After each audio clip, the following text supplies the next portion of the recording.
Hi, welcome back to Twist Fashion DIY. Today I'm going to be sharing some tips and tricks to help you with your diamond painting. So the first tip is to do your picture in sections. So as you can see, I've done this whole corner, and basically I just keep lifting the plastic off further and further, so then doing like little sections like this. You can also cut the plastic off in squares, but I prefer to do it like this. So the next sort of section will be, what's that, the S's or the G's actually.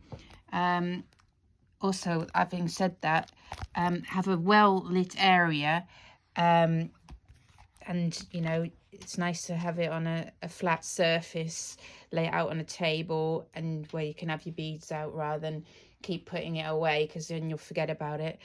Yeah, so it's best to have it in sight, and then you can just, when you have a few spare minutes, when you're waiting for someone or something like that, you can just do a few diamonds here and there.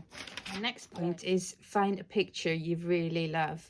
So this one really stood out to me. I love horses. I love the landscape and the sunrise or sunset. It's just gorgeous.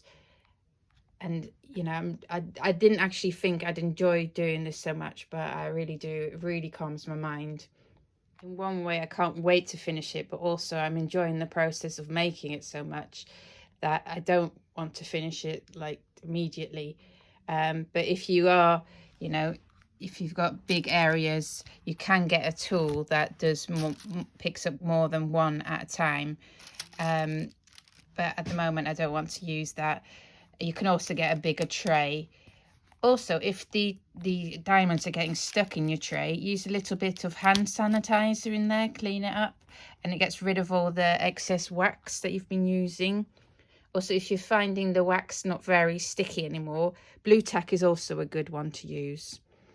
Right, anyway, those are my tips and tricks for now. Please do subscribe for the update of this picture and for more useful content. Thanks for watching. Bye.